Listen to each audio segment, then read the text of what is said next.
I was recently online and I read an article about what property managers do, and the article said that we do three things. We place tenants, we collect rent, and we handle maintenance.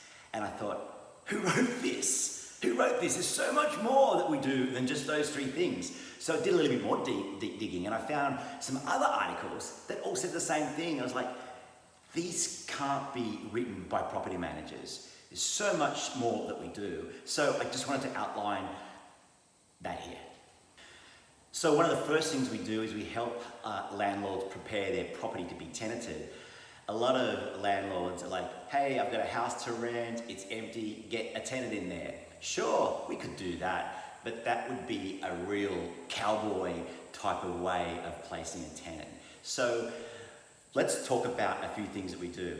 Firstly, we look at the condition of the house and what really might need to be done to bring it back up to scratch to help maximize the rental income. So it may be simply need the gardens done, the house cleaned, maybe there's a few lights that don't work or a few taps that drip, maybe the air conditioner's dirty, those sort of things might need to be done. Maybe it needs a full bond clean.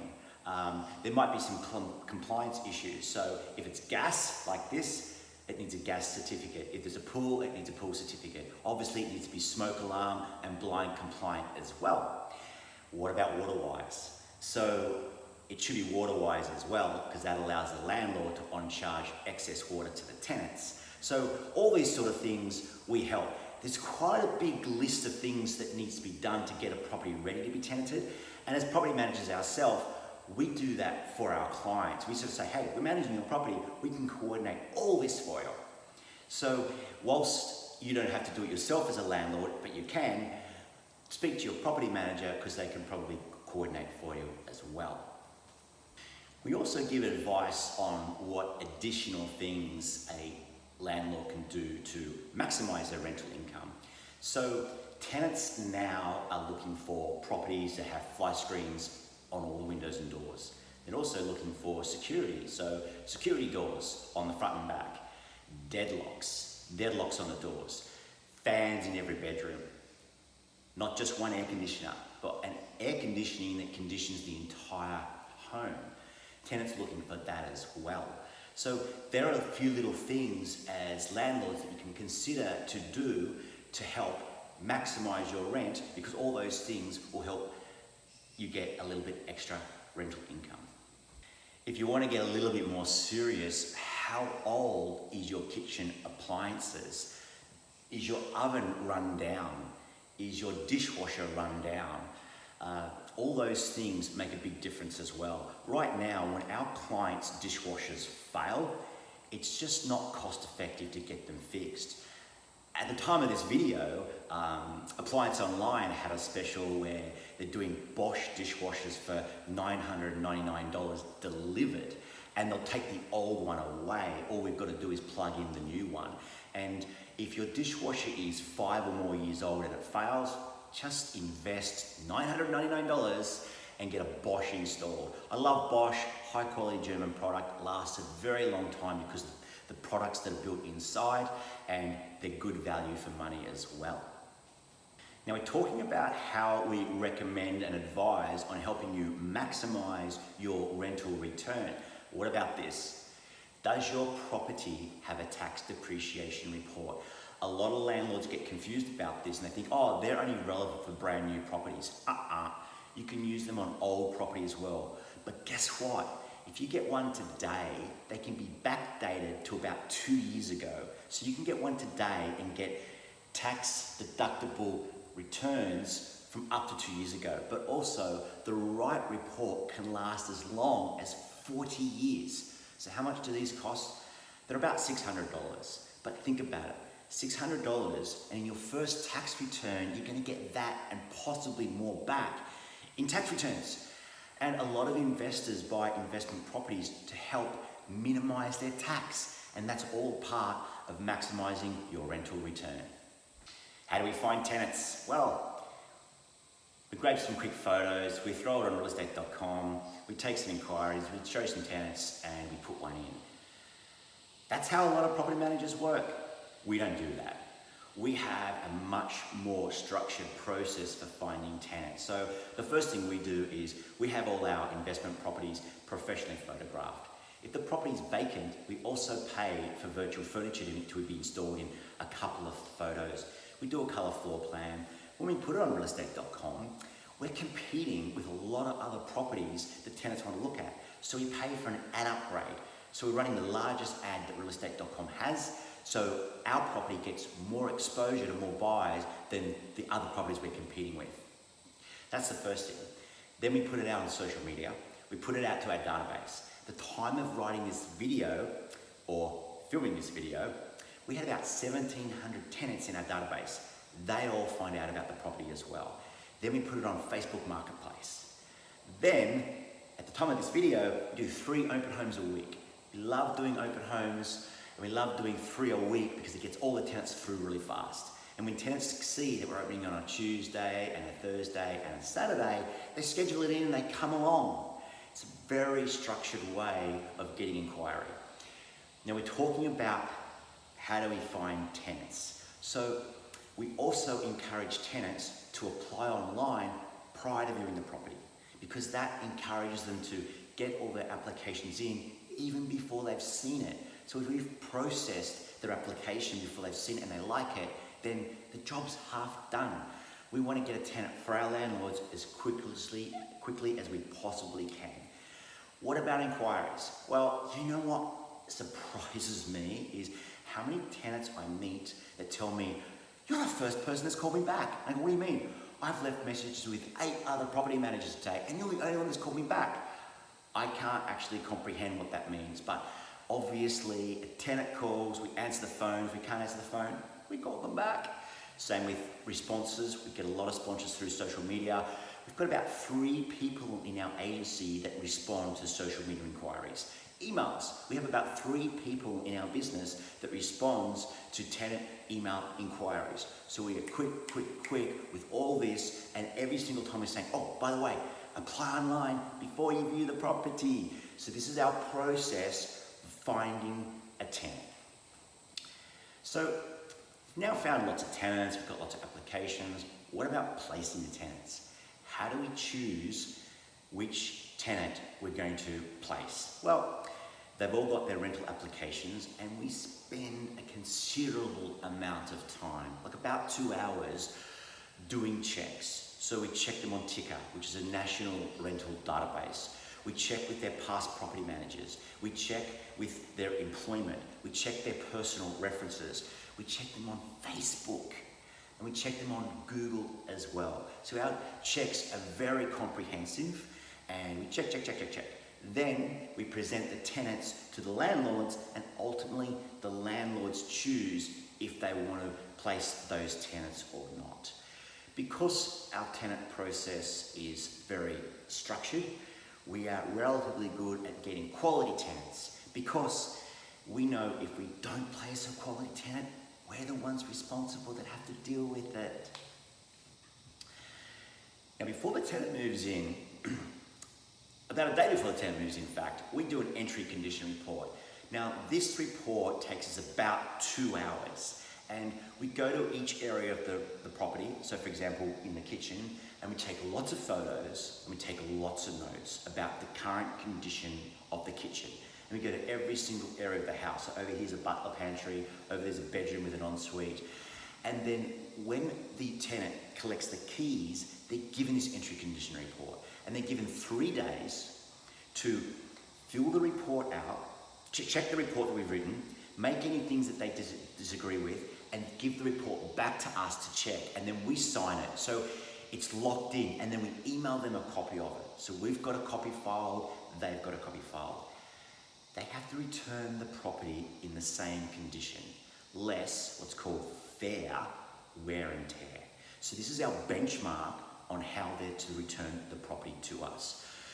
Now, it makes sense though that before we do the entry condition report, the house is in its best condition possible. So we'll often get a high quality clean done the day before we do the entry condition report, so it's in its absolute best condition, and that means the tenant has to return it in the same condition. Now, when a tenant vacates, we have to do an exit report. So it's basically the same as an entry condition report, but in reverse. We do the exit report and then we compare them. We compare the exit with the entry and then we confirm, is the property being returned in the same condition or are there issues?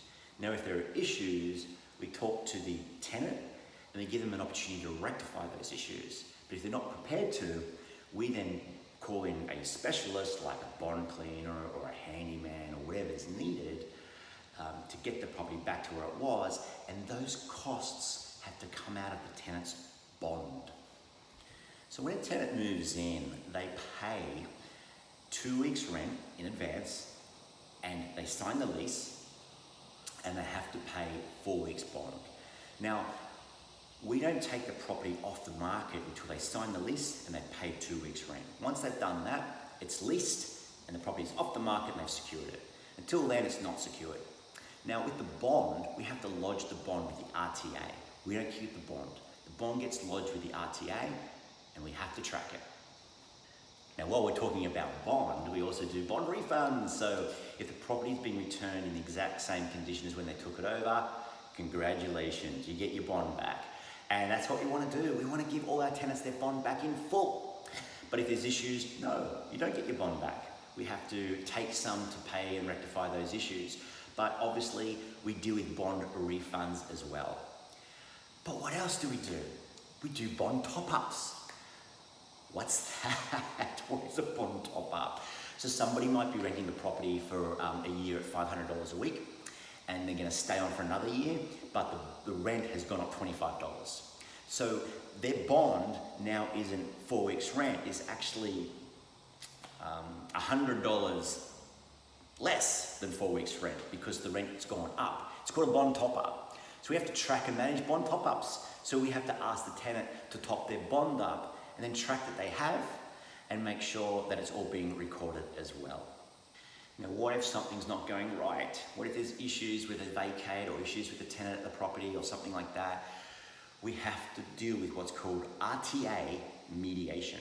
So if there's an issue, the first thing we do is we really get the RTA involved to try and create a mediation process, and that is where the RTA has a three-way conversation with themselves, the tenant and us, to try and mediate the situation and resolve the problem.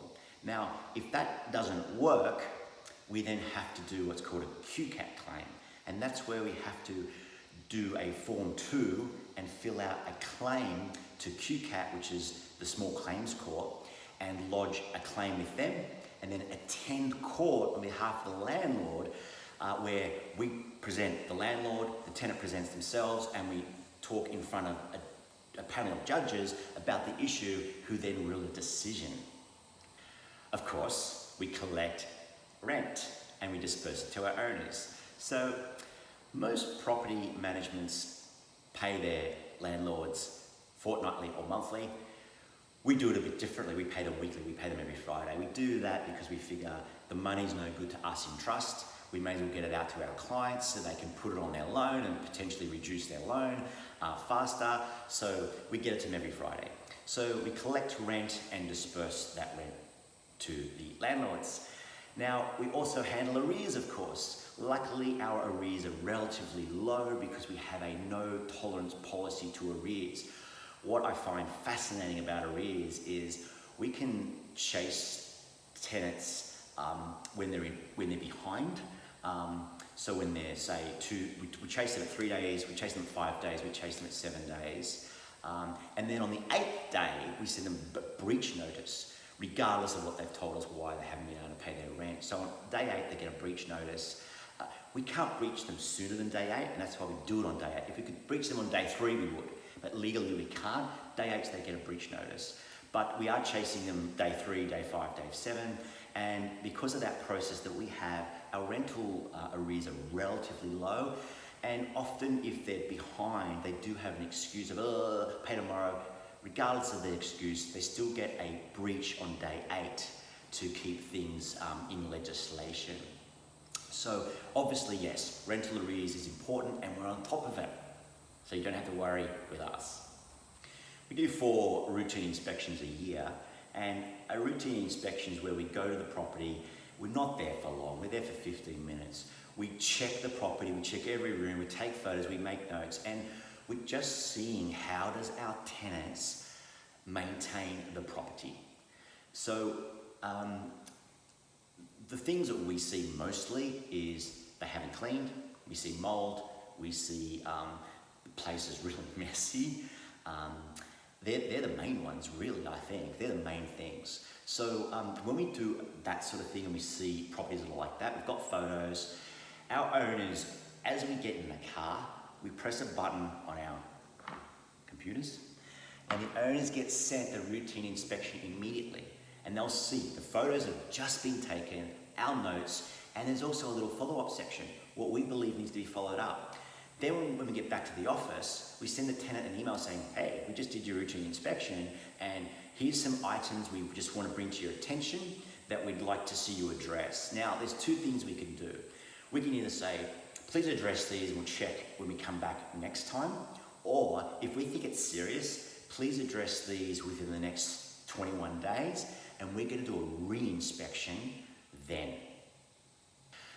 We manage water invoices. So we get our landlords invoices for water. We then check to see that they're water wise, and then we work out of the water invoice what component can be on charge to the tenant. Then we send them an invoice. Then we pay the water bill, and then we've got an invoice to the tenant needs to pay. While mostly tenants are responsible for electricity, and the electricity is in the tenant's name, and the tenant has to pay electricity. With solar, often now solar is staying in the owner's names.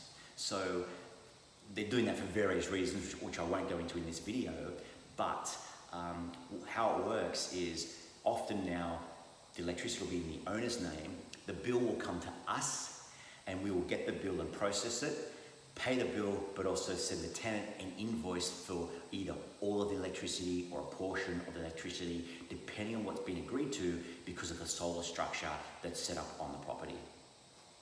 We handle lease renewals. So when a lease is coming up, we have to handle the renewal and possible increase of those leases. People think that's easy. You just send them out a lease and they sign it and send it back. It's so much more than that because often when there's a renewal, there's an increase. So we have to do some research. It's kind of like a comparable market analysis on what's happening in the marketplace and is an increase justified. Then we have to speak to the owners and discuss with them what their options are. So when a lease is coming up, they can keep the tenant out, they can leave the tenant in at the same rent, they can do an increase, they can sell the house. So many choices that they've got. So we have to do some research, report to the landlord, get some instructions, then report to the tenant and tell them what's going on, and then we have to find out what the tenant would like to do. And then guess what? People are so busy today. I get it, I understand. Tenants don't generally return leases very quickly. And I get it, they're busy, they're all in the property, they're gonna stay, what's the hurry? So we then have to chase them. How do we manage that? When we send them a lease renewal to sign, at the same time, we send them a notice to leave. And it basically says, look, you've been approved to stay, we're excited, we need the lease back, but if you don't get the lease back by this date, this notice to leave is going to come into effect and you won't be staying. So return the lease or we will be asking you to move on. That is a process mechanism we have in place to manage that, to ensure that something doesn't go astray and then all of a sudden our landlord has no tenant because there's no lease and they've moved out and we have no replacement tenant. Maintenance. Houses need maintenance. What is important to realise is that legislation states that landlords are responsible for maintaining the property. Tenants are responsible for keeping the property clean and tidy, but landlords have to maintain it. So we handle a lot of maintenance. We're not a huge agency. But we are managing over 100 maintenance jobs constantly. On average, it's over 100. So we deal with a lot of maintenance. And we've got a computer system that does that. We've got great tradespeople that does that as well, but there's lots of balls in the air in dealing with maintenance. So generally, a tenant logs a maintenance request. If it's a big issue, we want to get a quote done. If it's not a small issue, we want to get our tradesperson out there, and obviously we want to notify the owners. So because we have so much maintenance, we generally do that via email, but of course we're available on the phone to speak to our landlords as well if it's required, and our tradies also contact us and talk to us about where things are at as well. But maintenance is a big one. Of course, we deal with preventative maintenance as well. So it's very common for us to do a routine inspection, and we'll look at the deck and we'll go, ooh, this oil is coming off the deck. We really need to get somebody out here and get it re-oiled. The choices for an owner is, let's just leave it. When you do that, decks rot, and then the decks need to be completely replaced. But when you keep the preventative maintenance up, then they last much longer. But you know what? When you're on top of preventative maintenance, you also get a better quality tenant that's prepared to pay more for the property. Other preventative maintenance things is keeping leaves out of gutters. When you've got leaves in gutters, water overflows, and you get mold under the eaves, you get water potentially even running down the walls of the house inside. So there's lots of little preventative maintenance things that we keep our eye open for that we report on. We also deal with bad tenants. Again, luckily for us, we don't often get bad tenants, but we do. I mean, no one's perfect, and sometimes we get bad tenants. And we have to handle it. So how do we handle bad tenants? Well, the first thing is we have a lot of discussions with them. We're on the phone, we're on email with them. And then, if that's not resolving things, we start to send breach notices. Breach notices is an official document which says, hey, you're 8 days behind in rent, you've got 7 days to pay, or we're going to give you an eviction notice, a notice to leave. That's a simple example. But there's also breach notices about you're not keeping your place clean and tidy, that sort of thing. Breach notices is you're being rude and disruptive to neighbours and ourselves. They're examples of breach notices with dealing with bad tenants. But if we do get a bad tenant, rest assured that there's legislation to protect us, which we follow to the letter, to ensure that it's resolved and either the tenants have moved on or they're pulled back in line. So there's more, we do more, but I hope that has given you more of a very comprehensive guide on what we do as property managers other than those three things.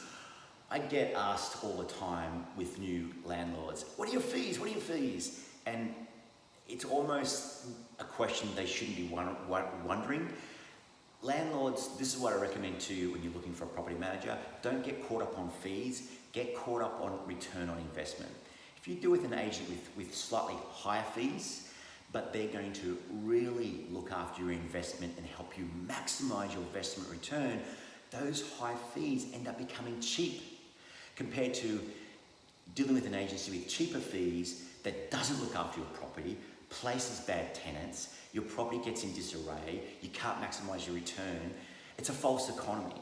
So when I talk about fees, our fees actually are not that big anyway. They're 8%. They're 8% plus GST, and that's about average. So we feel we're a high service agency that gives great service to our landlords. My wife and I are really passionate about our business and our landlords. We're passionate about the whole Sunshine Coast. But I hope that has helped you with the ultimate guide for what property managers must do for landlords.